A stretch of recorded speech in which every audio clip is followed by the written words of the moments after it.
Hello, how is it going, viewers? Thanks again for tuning in to the channel. Today we have a very special gun, one of the most sought after handguns in all of 1911 existence in this country, at least that I know of. This is the Rock Island 1911, my personal gun, and my favorite .45 caliber of all time. Before we get started, get too much going in here, we really appreciate you for coming by the channel and giving us a watch. If you like our channel, consider subscribing. We're trying to hit 1,000 subscribers by the end of the year. We really could use your help.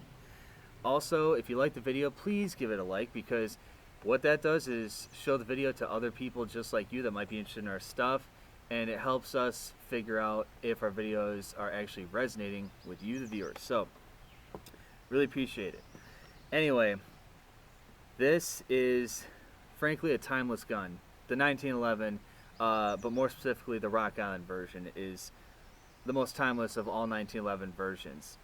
I bought this back at a gun shop that actually committed fraud and went under, that used to be by my street, but when they were still in business, I did legally purchase this thing for a very good price at the time. This is actually the Rock Island.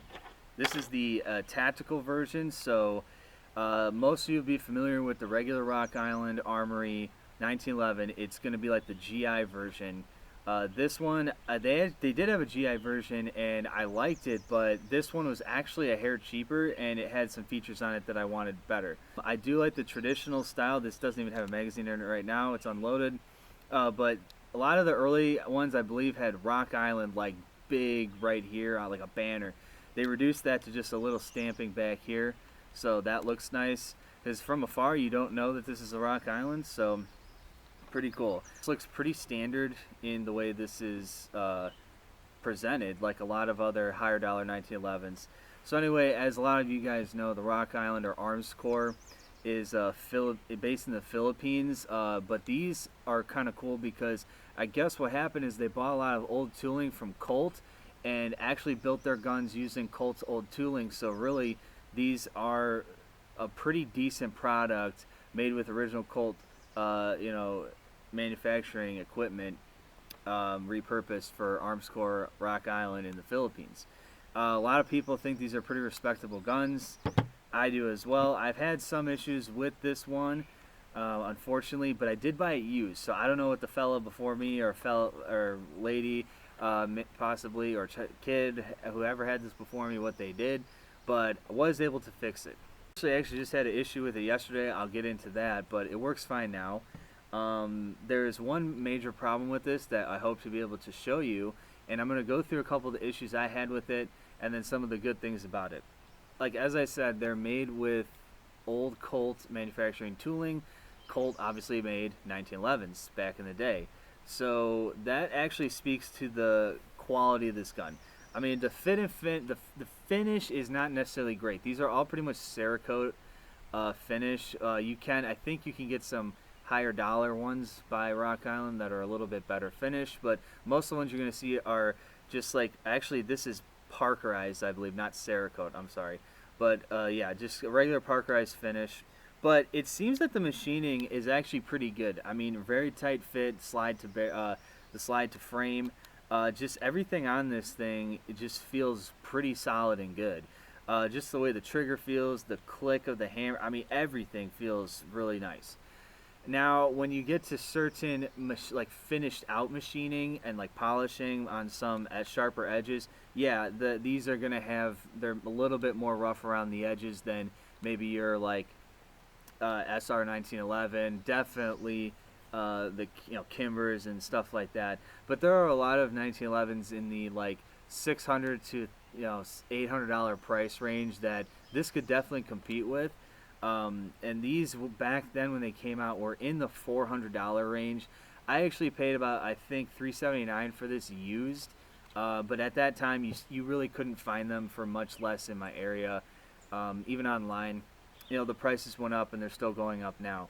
So anyway, this came with one, I believe, 7-round magazine. I'll check right here. This is the original box. Still had the original paperwork and warranty with it when I got it, so that was pretty cool. It only came with one magazine, which I do have here. This is actually an 8-round magazine, so technically it could be 8 plus 1. I have a couple of just old surplus mags here that I run with it as well. It did come, the gun I possibly was upgraded to these wood grips. It did come, I believe, from the factory with these rubber plastic grips that are the actual 1911 grip. They have a little bit of checkering on them. I've never actually put these on, but I just like the classic look of this, but I'm sure that the rubber grips will give you a better grip. This gun has the flat mainspring housing, which a lot of people like. It actually has a pretty smooth trigger.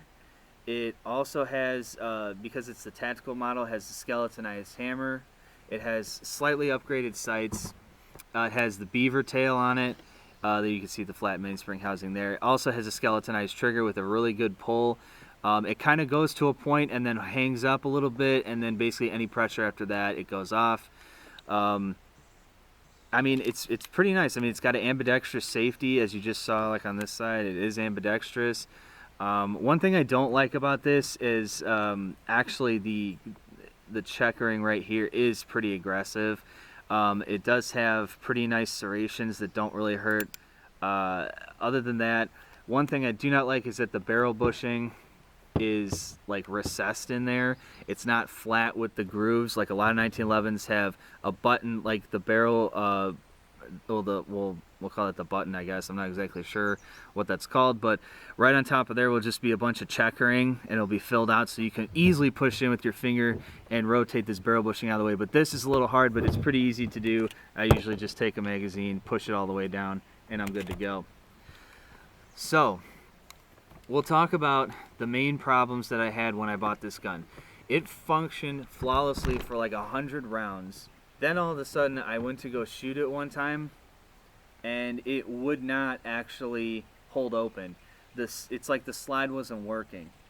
I thought originally it was a magazine issue, because I had read issues that these Rock Island stock magazines could cause hang-ups, but that wasn't the problem.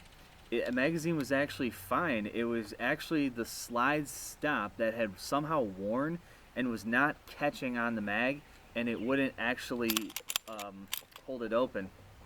Obviously, it wouldn't do it there because I don't have a magazine in it, but it would not do that. And I was like, oh my gosh, how do you fix this? You know, so I went online, and a lot of people said what you do is you actually buy a new slide stop for it, which I actually have here. Like, I have the old slide stop still. This is the original slide stop in this bag. This was upgraded. This was a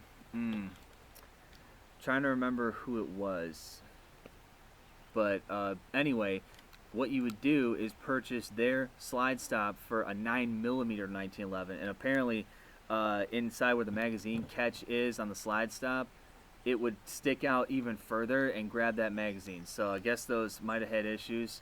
That was the problem. It fixed it. Now when you shot the last bullet, it would hold the slide open and the mag would catch on the slide stop. So, and I mean, the unfortunate thing is, like, the finish on this new slide stop is a hair different than on the gun, but you really can't tell. But I did have to modify it, I forgot. So it actually wouldn't go on, like right here at the back of it where it engages in this little plunger. That actually was too large, so I had to shave the brand new, it was like 30 bucks for this slide stop. Had to shave that brand new $30 part down so it would finally fit, and I kept checking as I went, fit in here.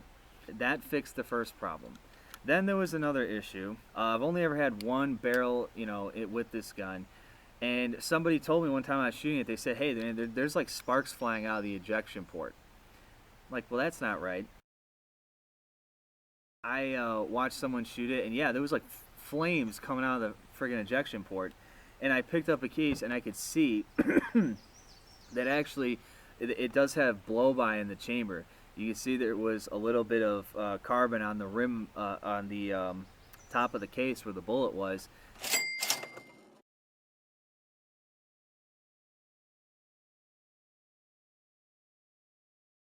That shouldn't happen. It shouldn't look like that, and you shouldn't see sparks flying out of any ejection port of a gun. That means that there's too much blowback coming by, And yeah, that is actually still going on. However, the gun still shoots super good, super straight. I really actually enjoy the trigger on this. It for the price, this is a fantastic trigger. Now, just the other day, I haven't shot this in quite a while. All of a sudden, you'd pull the trigger and it would go all the bottom out and it wouldn't release the hammer. And it kept doing that inconsistently. Then I don't know what happened, but I basically just flipped the safety up and down at some point, and now it works fine. So I mean, I took it apart, looked at everything looked fine. So I'm really not too sure why it did that, but that's kind of weird. So if it does it again, that sucks, but I'll have to fix that. Alright, so real quick, just to demonstrate what I'm talking about, the issue I was having with the trigger pulling all the way and then stopping before it even fire is because of this little, I don't know if you can see, behind the skeletonized trigger, there's a little tiny screw right there. Right there. That's the trigger adjustment screw. And what I found is somehow, not exactly sure how, but it went in. And the further it goes in, the shorter pull you have, the more you back it out, the longer pull you have. So you kind of adjust how it feels. The only thing that I'm not exactly sure of what's going on is when I screwed it out to get the proper adjustment that I liked, that of the feel that it used to be, the screw is very loose. Not exactly sure why. Like, it feels like it could just bounce around by itself. Not exactly sure why that's the case, but anyway, that was what caused the problem. The little tiny trigger adjustment screws, you can see it right there against the white paper. So just back that out or in to your preference, but if you back it in screwed in too much, the trigger won't even release the sear. So anyway, that's it. But it's all clean, it's all oiled, it's ready to go. And hopefully, I mean, it's a little bit, it's kind of dusk out here, or it's almost going to be. We'll see if you can actually see the sparks or the excessive blow-by in this gun. But I just want to see if I can hit a couple targets. Alright, so once again, like I said, there is an issue with the chamber size somehow with this gun. This is the chamber that came with it. So the only way to fix that would be to get a new barrel and then have a gunsmith fit it to the gun. I didn't pay that much for this thing. It works pretty good. I don't think it's going to blow up in my hands or anything. So I can deal with a little bit of blow-by. That's what we're going to look for. See if you can see it. It's quite impressive when it happens. So I'm just going to see if I can pop some of these over here. Haven't shot this in a while. Hopefully it works. It's always usually worked after I fixed it. Oh!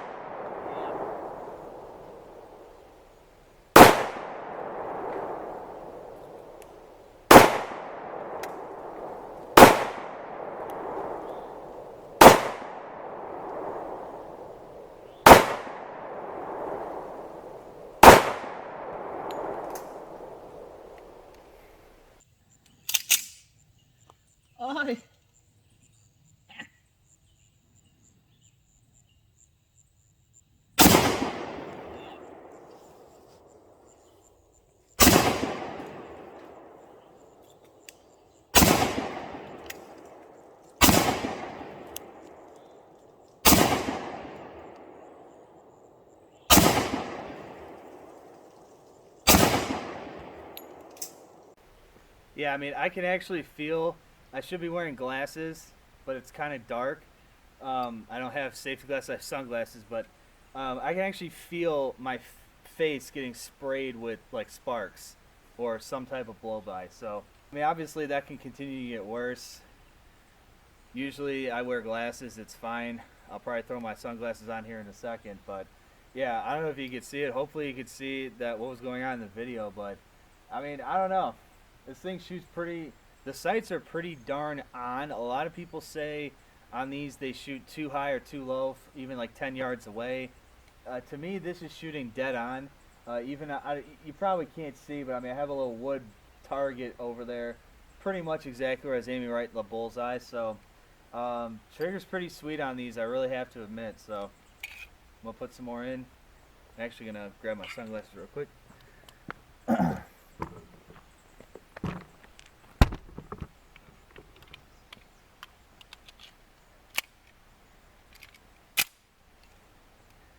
Alright, I'm gonna go for the can that I missed earlier.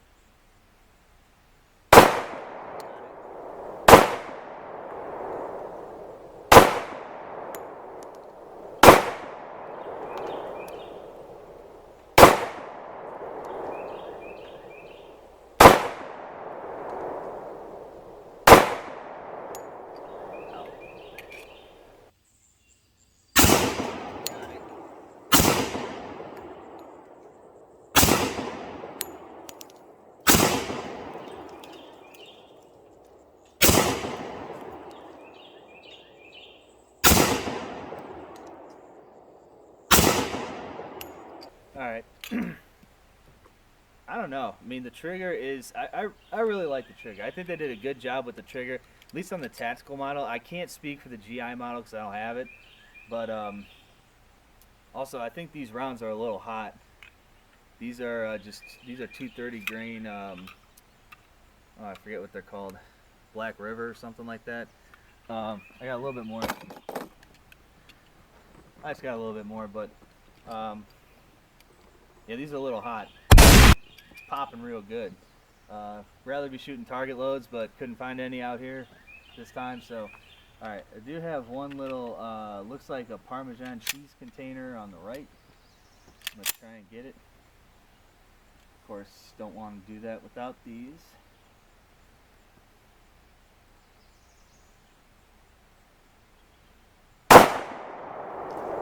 Thought I got it.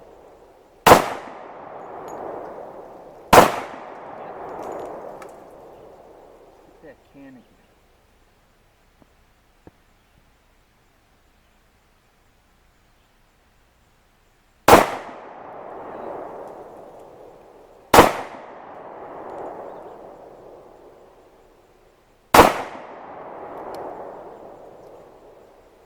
Alright, I'm gonna try and get it.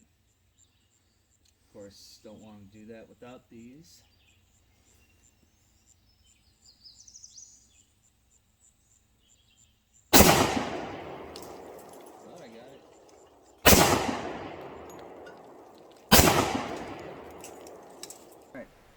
Well, that's all I got. Really love this gun, and I mean it's probably gonna keep breaking. I can't say that it's gonna always be fine. I mean, if the chamber issue really gets me one day, maybe I'll go pick up a chamber somewhere, and replace it. I will put in the video or the description where I got the slide from. I'll look it up. It probably was already on the screen already back when I couldn't remember, but I'll put it up again. You can find barrels from all sorts of other 1911 manufacturers that'll work with this. If you ever have a problem like I'm having, or in any of your 1911s you have a problem where somehow your chamber is letting blow-by come by, so that would be the fix, is to get a whole new barrel. It sucks, but hey, whatever. I mean, and with the rising prices of guns and everything like that, I don't think I'll be buying a new 1911 anytime soon. I mean, I fix this myself every time it's had a small issue, and these have all been relatively small issues, to me anyway. And I mean, it ran just fine right now. Still has a good trigger. You know, was shooting some pretty hot stuff. Cycled it pretty good. I'm happy with this thing. I'm happy with the price I got at. I love it. I'm going to keep it. I'll keep fixing it if anything happens, but I still think you can't go wrong. And I hope that their quality has improved in the last couple of years just in general, because I know their prices have increased. And it's getting harder and harder to find these at a good price, because people know that they tend to work pretty good, and for the most part, and they're pretty reliable. And I mean, maybe I just got a bum, you know, or like a lemon one, I don't know, but I still like it. So appreciate you guys stopping by, giving us a watch. Make sure you subscribe to the channel. Check out some of the other videos we've done recently and some older ones that you might like too. And please consider giving this video a like. Really helps. And until next time.